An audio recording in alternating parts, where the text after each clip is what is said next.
How do you do? We're about to unfold the story of the son of Frankenstein. This one is probably just as bad as his father. Good morning, son. Well, hello. My son, you have inherited the fortune of the Frankensteins. I trust you will not inherit their fate. By heaven, I think you're a worse fiend than your father. What are you gonna do about it? There's a monster afoot and you know it. Well, we've warned you. You've been warned. Welcome back to Frankenstein Minute. Now, what that is it's a podcast, right? Where we dissect the Universal Frankenstein film series minute by minute. Yeah, you're kind of new to it, but you've actually been doing it for a while. Yeah.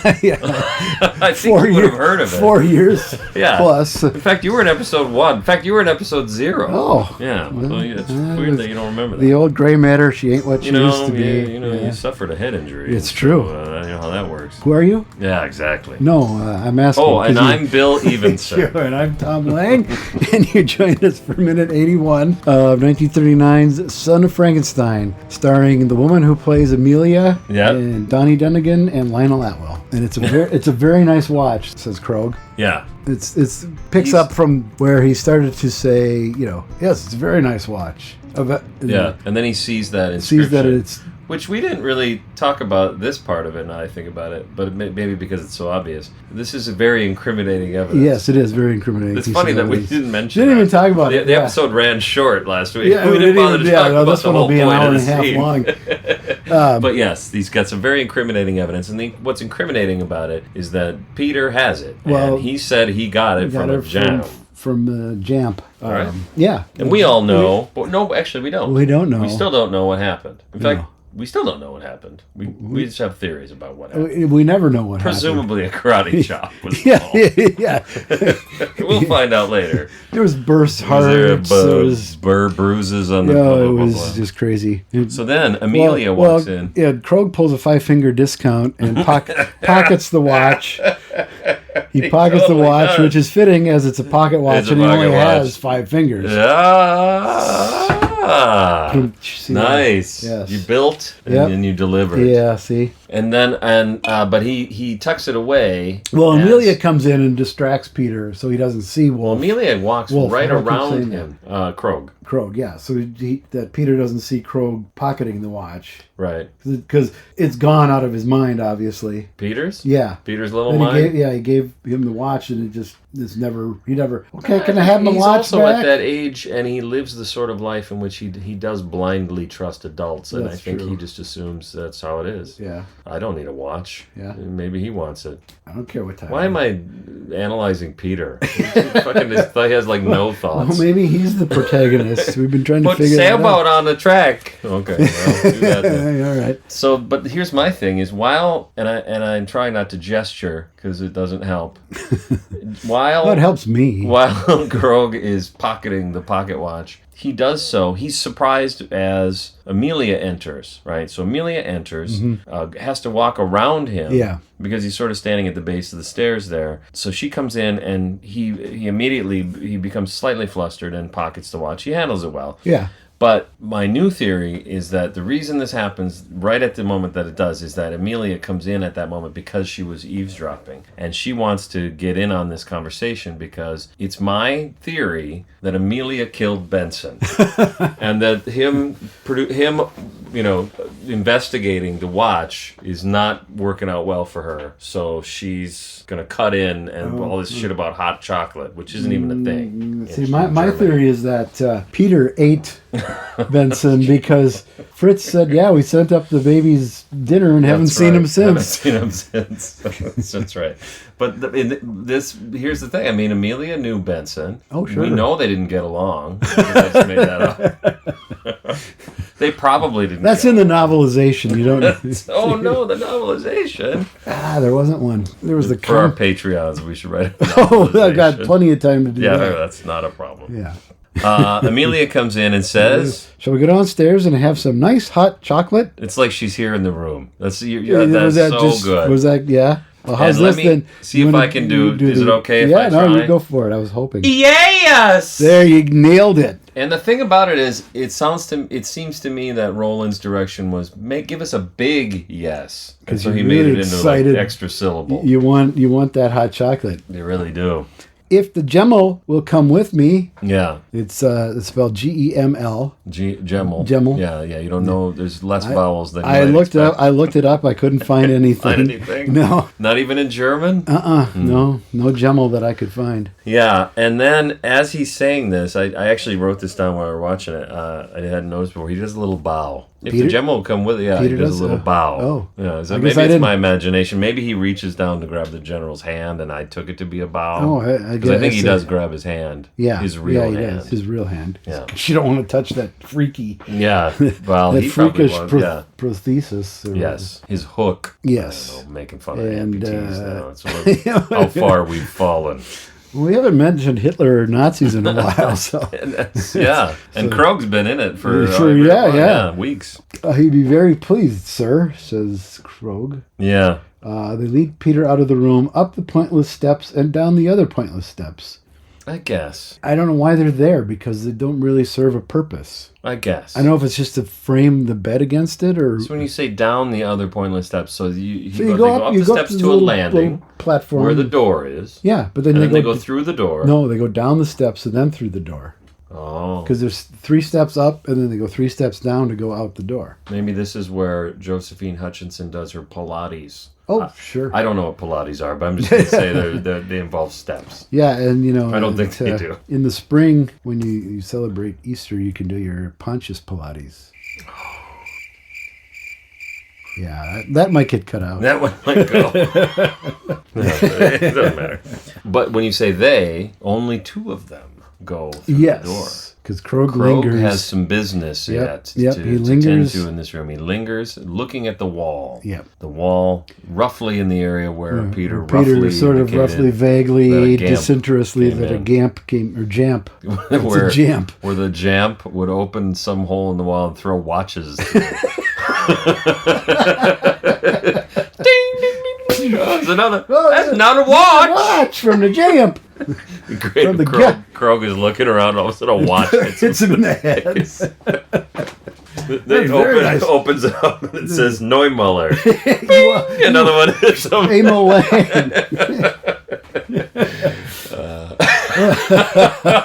That would be fantastic. That's my edit. You give your 4-hour edit. That's my edit of this.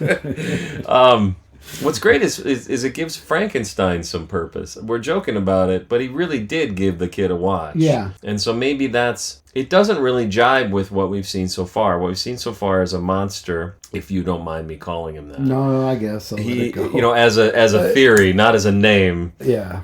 Oh, by the way, it's New Year's Eve. So no kidding! It's New Year's Eve today? No, it's tomorrow. Tomorrow's New Year's Eve. We should mention it. Okay. Well, what happens on New Year's Eve Frankenstein related? Nothing. Okay. So Frankenstein's collecting watches for Peter. I mean, he did do that. Obvious. Like when he saw that watch, he presumably, here's what I'm assuming happened. Frankenstein, let's just say it, I think he killed Benson. That's just my personal theory about the film. I've seen this movie before. Yes, and I agree, because there are stills that... The pizza box? Well, there's stills of him throttling Benson. Oh, yeah. It's the stairwell that's behind the secret passage. Yeah. In the wall. And there's a still of him, Karloff throttling Edgar Norton. And then there's a more famous still of... From The Honeymooners? Yeah. Okay. You can cut that out too, right? Yeah. Why don't we just cut the fucking the whole episode out? Is gone. Actually, I have it on my wall over there of Frankenstein sitting on the stairs eating what appears to be a pizza out of a pizza box. How far down? I don't know. But I know the one. I have it. It's there somewhere. Yeah. And with somebody, not a big pile of watches. Isn't there a bunch of watches? Or is that what's in that box? They're strewn everywhere. They're just everywhere. And Benson's double, because it's not Edgar Norton laying there. Is it Jackie Gleason? Yeah. Yeah, that makes sense. Art Carney. It's like when he Audrey Meadow. It's like when Jackie Gleason played Burt Reynolds. Kind of the same physical. Oh, absolutely, yeah. None of this was going to make any sense. Way too. For those of you playing along at home, he's referring to Smokey and the Bandit 3, which was retitled. It was originally titled Smokey is the Bandit. I've never seen it. I can only imagine it's atrocious. Yeah. Now, I have some fond affection for the original Smokey and the Bandit. I have no idea why, because it is a terrible movie. But we watched a little bit of it. It has a charm. And I think it's got Sally Field and Burt Reynolds at the height of their powers. Right. And it has a Basset Hound and Jerry Reed. Jerry Reed. Pat McCormick, I mean... Paul Williams. I think Pat McCormick's hilarious. Not in that particular, because it doesn't have much to do. Who cares? He was a writer for The Tonight Show and would show up doing really bizarre shit on there every now and then. Okay. I don't remember that. Well, it was the 70s, so you probably were too young to stay up they late. still have a Tonight Show. Oh, they do? Yeah, that's still going. Carson's dead, though. That's probably Leno, I'm thinking. Gotta be. Maybe. All right. Yes! Krog lingers and Peter tells him to hurry up. Hurry up! He's not exactly sneaky, Krog. He's not really getting away with it. He's not pulling this off. No, so he's like, okay, fine. I'll take orders from a 4-year-old. And it's the right thing to do in this case. It is, because otherwise you're arousing suspicion. Yes. It's so funny, Daddy. He was just looking at my watch hole in the wall. What? What? Watch hole. He's saying words. Now I've got a weird kid. Now I've got a title for the episode. Yeah. So it's like a why can't I think of the word? It's like a what do you call the hole that it's in the stall of the restroom? Oh, glory hole. It's like a glory hole for watches. Eagle-eared listeners will know. I asked, what do you call the hole in the stall? And Tom produced glory hole immediately. Yeah, you have your hobbies, I have mine. Exactly. It's all part of life. Stick your watch in this. Oh, all right. God. So then we lap dissolve. No, we just cut. Oh, we just cut. Oh, shoot. You're keeping track of all the lap do. dissolves. You guys should see there's got a bunch of tick marks like we're going through. Just carving him into the glass surface of my desk. Yep. Wolf is the very definition of mature contemplation as he's pacing back and forth like a caged animal. Yes. He's still all riled up. Oh, man, he's even more riled up now. I guess now that I think about it, this is good that we're doing this minute by minute because what else are we going to do? Not right. And last week I contemplated what time it is and what's going on. And this is the area in which it's hard to tell what time it is or what's going on. I'm assuming it's 5 o'clock. Wolf is still all fucking riled up, so maybe it's reasonable to think they went into the library. Wolf said, "No, get the fuck out of here. Go play with the kid." And he ran straight upstairs, and it's still 5 o'clock in the morning. Yeah, maybe. I don't think so, but okay. But he is still all riled up. I mean, he wouldn't. It seems unreasonable to think he's been riled up for 12 hours. Maybe. Yep. It's a superstitious, blundering idiot. So here's my thing about superstitious, blundering idiot. Krog is none of those things. Exactly. Yeah. It's the opposite of what's happening in real life. Yep. Prying, insinuating, accusing. He is doing all of those things. He is doing those, so he's he's not wrong there. I'll kick him out of the house. Well, yeah, that would be the smartest thing. He should have done that. Never let him in the house. Should have done that on the front steps. Well, I guess you let him in the house. I kind of think it's reasonable to have him over for tea or whatever the hell they were doing to try and maintain a good relationship that way. Sure, but once you realize that he thinks you're under investigation and you're a criminal and really wrapped up in a murder and watch collection, it's Frankenstein's running around all over the place. That's right. Watches piling up, just showing up with inscriptions matching. It's madness. All the Yeah, he should have left. You want breakfast? You go get your own fucking breakfast. I'm just waiting for the watch that says "Safer Tits" on it. from Julie Safer Tits to commemorate your. No idea. I have no idea. Not be heckled by a stupid, intolerant policeman. So Krog is like, "You suck! Get off the stage! You're not funny." That would actually be really cool if he said that, and then Croak said that immediately after. You're not funny. You're not funny. Get off the stage. I wasn't trying to be funny. Did I come to your job and heckle you? That's right. Kinda. No, really. Yeah. Then she gets up, and she being Elsa, gets up and it goes to him and kind of grabs him. And like, the way you're carrying on, I'd be suspicious myself. What do you think of that? I agree. That wakes him up. He actually hears her say something. Well, he actually realizes she's there briefly because he's been very wrapped up in himself. There's a weird pause before he says, "You would?" Yes, there is. It is, and a I'm weird not pause. sure if he forgot that's what he's supposed to say. I think that's true there, because that's what it looks like to me. It looks that way to me, but that's like a half a second. It's not. I know, the end of the world, but no, you're right. it's not. I do think. But that it does. as well. It does look a little weird. Like, but the other thing is, you could also just say he's taken aback. Yeah. What? You would? Yeah. Mysterious things have happened. Murder in the village. Benson missing. Is that mysterious? Murder in the village? It seems like it happens all the time. Yeah. It's like hardly anybody left. It's like 8 times. It's not even that's mysterious. old news. Yeah. And what was the other thing again? Benson, our dear Benson is missing. Okay, and so she likes Benson. That's mysterious. Well, he purports to like Benson. That's mysterious. He's head injury, drunk. He's out whoring and drunk and probably looking for watches. Who knows? Yeah. I'm really hung up on the watch, apparently. Yeah, that really stuck. They probably think you like your father, have created another monster, and then this is so brilliant to me. Yeah. You like this? I love it. No, I like how this plays out. It occurs to her as she's saying it. Like, oh shit! And then she just looks him right in the face. Yeah, and he's completely. It's like she's looking at him like, "Fuck, you're not, are you?" Yeah, you know what I mean? Yeah. Oh shit! Wait a minute, this just occurred to me. Yeah, and it's holy shit. Really, really great. Like I know we've talked about it before, but Josephine Hutchinson is great. She just doesn't have a lot to do, and here she's showing it again. Yeah. She performs it perfectly, and he is taken aback by this because the next thing he says is yeah, and then it says stuttering, but it should be more like sputtering. Yeah, I suppose that's true. He's not yeah, really it is. That's exactly sputtering. right. He's not stuttering. Good point. It's sputtering. Yeah. He's not stuttering like episode 76 was. Yeah, like everyone was back then. That was the cool thing to do 2 weeks ago. 4 weeks ago. And then he says, "Why? He's got it," and then it cuts. Yeah. So he's taken aback again. Yes. All right. So do we have who? We? What? Do we have a wise ass question? I'm working on it. Oh dear God, here we go again. I'm just gonna put a bonus episode together of you looking for things. Yes. All right. Any more questions, wise ass? This is from. That music can only mean one thing. That only mean. Hey. Okay.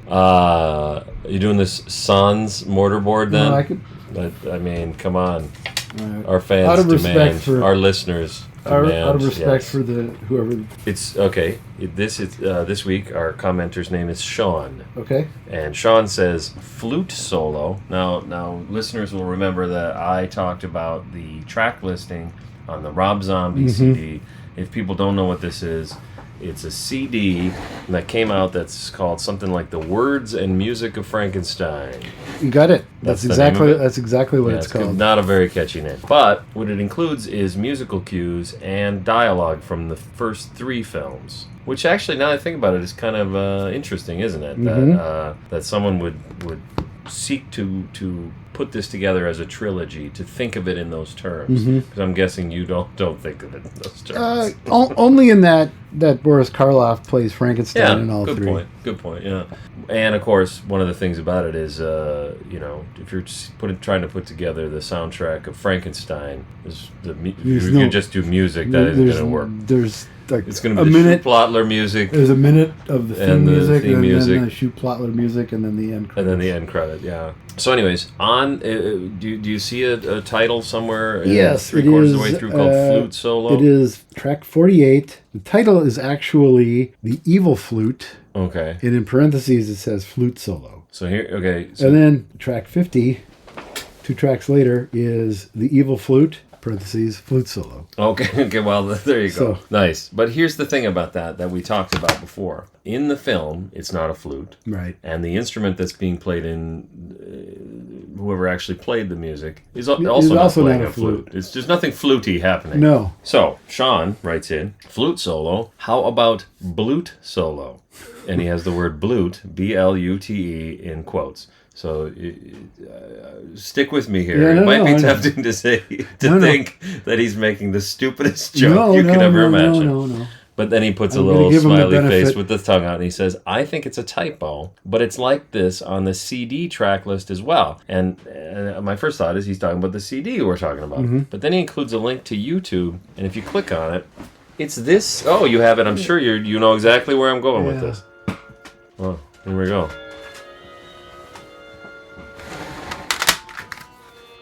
Yeah. Okay, so that's that CD, and look at the track listing.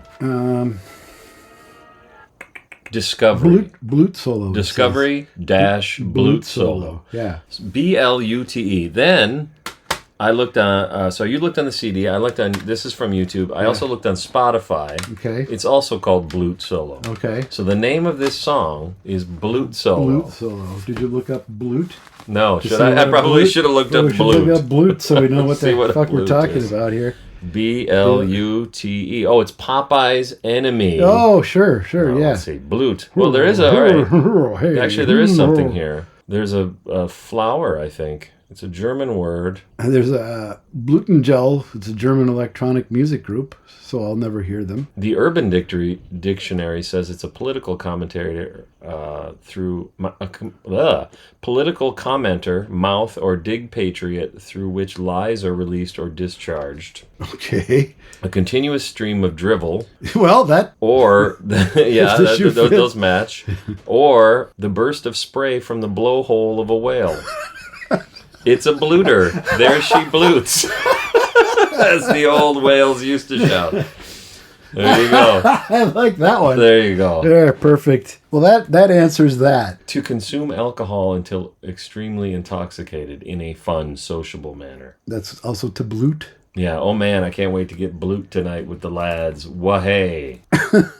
Yep. Back to the whaling times, apparently. So there you go. right. Let's see if I missed anything after that. Oh, no, that's it. Yeah, you just Okay. put the link. So right. I thought that was, I mean, when I first looked at it, yeah, it's like, what are you talking- saying? what are you talking What about? on earth are you talking about?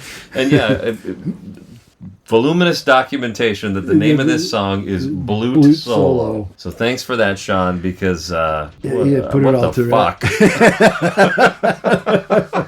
What the fuck?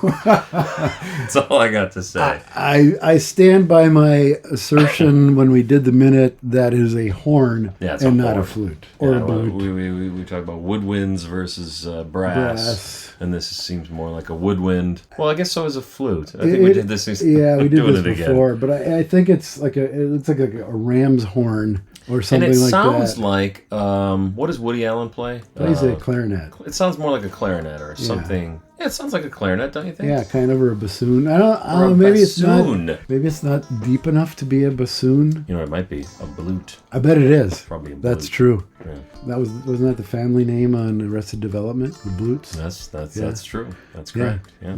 All right. Follow us on Patreon. You know, don't forget Patreon. This is the last week of our marathon of Patreon listeners getting 2 episodes a week. That's right. One, the normal, good, happy, and healthy episode that you just listened to, and one nightmarish, Hellish soundscape. descent into hell. Absolute madness. Try editing that once. Just So take- tell you. Never mind. This is such a good idea. I shouldn't say it, and we should just do it. But you know how you got the end Well, I where can it just cut go, "Drrrr." We should just do that for like 30 minutes. I thought about it. Yeah. I thought about yeah. Just for the Patreons. Okay. And they have to listen all 30 minutes to see when it ends. We'll put a little Torturing the put a Patreons. little Easter egg at the end of it. Nice. Fuck. Or right in the middle of it. Yeah. Just like in the middle is something really cool. So you can't skip around. You have to actually. Yep. Oh God.